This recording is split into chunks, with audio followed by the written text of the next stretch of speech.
হ্যাঁ পরে সুজন কি জানি কি কইছে, মানে এটা কোন জায়গা থেকে শুনলা? এটা আপনার ভাইয়ের মুখে থেকে শুনছি। ওদের তো মনে করেন কি পরশুদিন গায়ে হয়েছে, ও না কালকে গায়ে হয়েছে, আজকে বিয়ে হচ্ছে, বুঝছেন? আচ্ছা।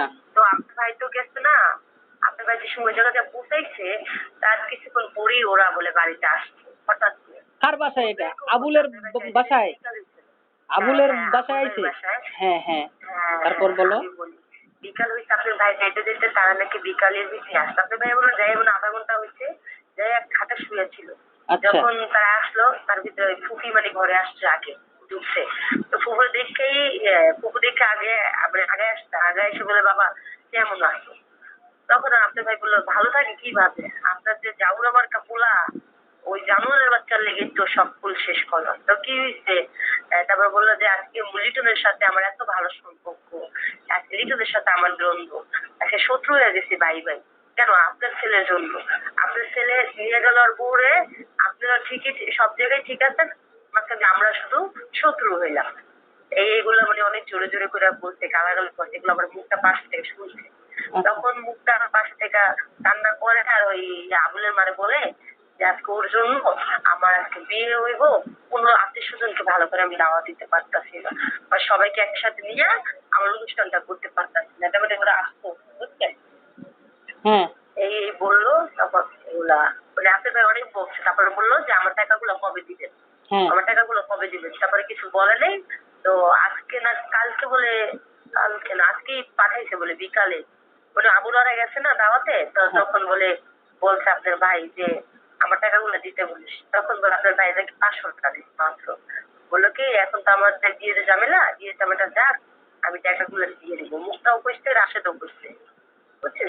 আমরা পাই, আপনার পাই মানে 5-6 হাজার টাকার মতন পাই। 500 টাকা দিতে বলছে যে আমার গাড়ি ভাড়া নাই, তার 500 টাকা দিচ্ছে। এটাও আপনার ভাই আবার আমার একটু বলল। আচ্ছা মালা, তাহলে এই ক্ষেত্রে সুজন দে এত কাছে গেল, যাওয়ার পরও ওর একবারও উচিত হইল না যে আর যাই হোক আমি সাদ্দামের বাসায় যাই, সাদ্দামের কাছে একটা কথা আছে, ধর্ম কি ব্যাপার? আপনি বলেছেন আপনার যে আজ থেকে আসে নেন, ওইটা ওই সময় প্রকাশ হয় নাই, তারপরে ওই সময় প্রকাশ হয় নাই। আমি তো বললাম কালকে গাড়ি দিয়েছে না, তো তারা কালকে মানে কয়টা, কালকে না মানে পরশু দিনটা হয়েছে। আপনাদের সকালে এসে করছে না, মানে পরশু দিন বিকালে আপনাদের গেছে, ওই 2 রাতে ছিল, কালকে রাত্রে ছিল আমার যেটা মনে হয়। আমার মাথা উল্লে যেতেছে। তো না কালকে গাড়িদের আগেই আপনার ভাই মানে রংটা এসে বসছে, গাড়িদের আগে আপনার ভাই যাওয়া দিচ্ছে, বলছে আমি যাবো না, আমি যাবো না, এগুলোর ভিতরে আমি নেই। আপনার ভাই গাড়িদের আগেই আইসা পড়ছে এই জায়গায়। আর পরশু দিন আপনার ভাইকে এগুলো বলছে, আর 7 মাস থেকে আসে না, এগুলো ওর মাও প্রকাশ করে, মুখটাও প্রকাশ করে। এগুলো কি বলবো? বলবো না। ওগুলো তো কান্নাকাটি করলো যে আজকে ওর লেগে এরকম সেই দেখে কি ভাবতে মনে করো, বুঝেন নেই? আসলে ভাই দোষ দিমু কারে? আমার ভাগ্যে ছিল ভাই। ভাইয়া শোনেন, যদি সবাই আমার আপন জনরাই, শোনো মালা, আমার আপন জনরাই যেখানে বেইমানি করছে সেখানে সুজনের দোষ দিয়ে লাভ আছে ভাই? শোনো আমি আপনার বলি, শুধু আপনার ভাইয়ের জিতাচ্ছেন না, আমি বলি কাছের মানুষ থাইকা এখন দেখ আপনার কুকুর রক্ত, এখন শুধু শত্রু, আপনার একদম শত্রু। ওটা ওটা সাইডে হাঁটা, ওটার কপগুলো যদি পালে একদম মনে করেন সিরিয়াল ওপর লাগাই দিল, এটা মনে হইতাছে এটা সাইডে রাখা, এটা বাদ। আপনার ছবি এটা তার ছাতা অপরাধ, সে তো বয়স অনেক বড়, মাস সমান, আর কি একটা বিবেক আসে না যে ওর একটা শাস্তি পাওয়ার দরকার। আর ঠিক আছে আপনার চাচা, আপনার কুকুর তো অনেক ঝগড়া লাগছে, আপনার চাচার লোক তো আপনাদের কিছু হয়নি, সে কেন এই কাজটা করলো? অন্তত তো আপনার মানে বলতে পারতো যে সাতটা আসছে, আসেন এখানে আসেন। তাদেরকে দাওয়াত দিল, তারা কিভাবে গেল? আপনার বিবেক হলো না যে আমাদের এইখানে আমার ফারুকের মা আছে, আমার ভাইয়ের বউ আরেকটা আছে, তাদেরকে রেখে আমি কিভাবে যাই? দাওয়াত দিয়েছেন, আস্তে আস্তে গ্যাস গেলি, আচ্ছা গ্যাস ভালো করে ঠান্ডা করে সাথে সাথে খবরটা দে। আপনার ভাই নাই, আপনার ভাইকে ওই যে আমার শ্বশুর ফোন দিয়ে বলছে দেখে তো আপনাকে বলছে, কিন্তু ওইখান থেকে তো কেউ আপনারা বলে নাই, বলছে কেউই বলে নাই, বরঞ্চ আমি ইচ্ছা কইরা আমি ইচ্ছা করে আরো সবাইরে খবরটা নিছি আর কি, বুঝছো?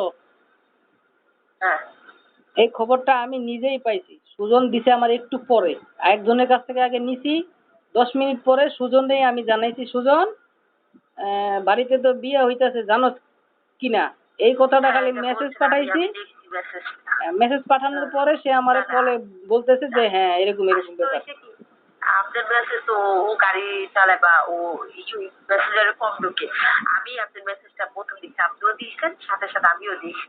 ও পরেই হয়তো বা দেখছে। ও আমার ফোন দিচ্ছে যে মালা সাথে তো আসতে বাড়িতে। কি আসতে তো তুমি লিটন ধরে বলো তাড়াতাড়ি। হ্যাঁ তুমি ফোন রাখো, আমি লিটন ধরে বলতাম। তা আমি ফোন কাটা দিয়েছি, সাথে সাথে বলে আপনাকে বলতে। পরে আমাকে আবার বললো যে হ্যাঁ ওদেরকে বলছি। আর মিঠু তো বাড়িতে, মিঠু বলে খবর কি আর কিছুই হয়নি। এখন আলামি মালা